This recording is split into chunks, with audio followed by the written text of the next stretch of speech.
Karen's vivacious Ruta Lee.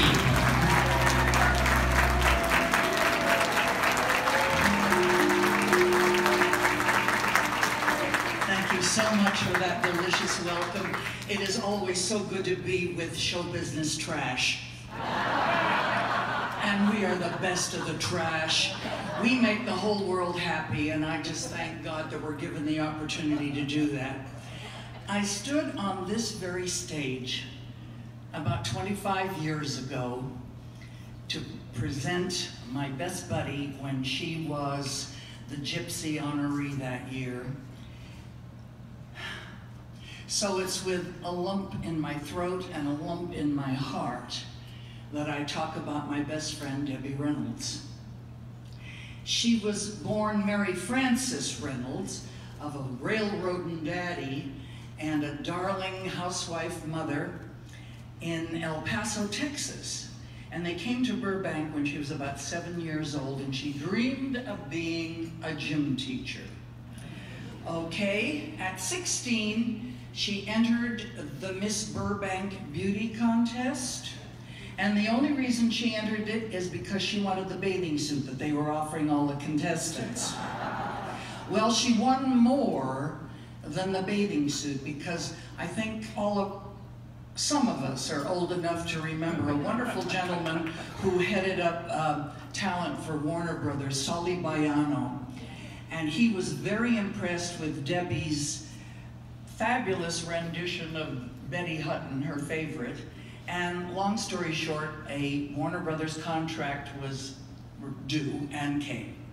She played June Haver's little sister in Daughter of Rosie O'Grady, and that became a lifelong friendship that she kept till the day she and, unfortunately, Junie died.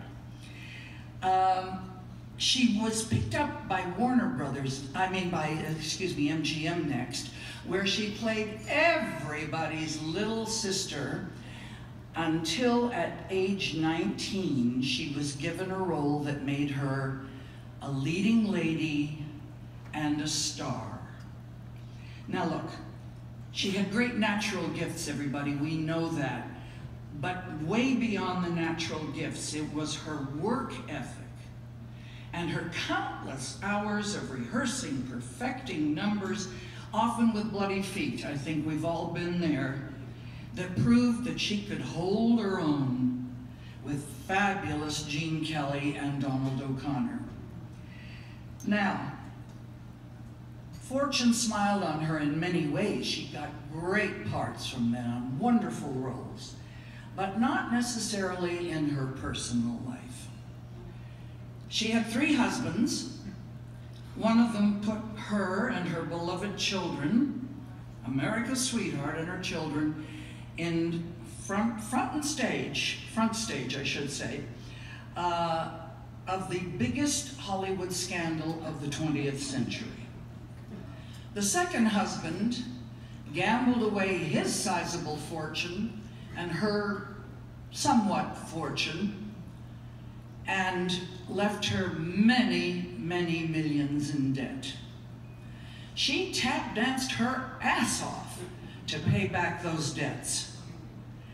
So I think that what happens is the operative word for Debbie was resilient. She applied that same work ethic to whatever she did on stage, Broadway, nightclubs, movies, TV, as an author, as a speaker, and above all, as a mother. That work ethic also applied to the Thalians, which is a sister city to your wonderful PDS. Sister charity, I should say. And Lord knows so many of you have helped us, and I thank you, at our big Thalian events. And darling Joni has been a supporter of the Thalians since the bloody Ark landed on Ararat.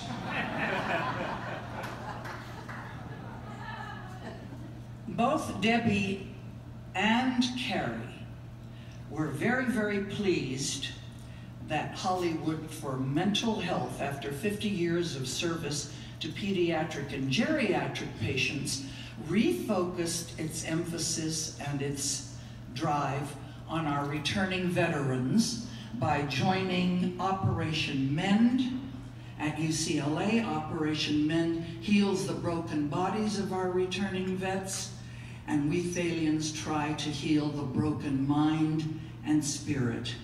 And I thank you so much for allowing me this commercial, but I knew that if I didn't get it out, our tires would be flat. Debbie would arrange that somehow.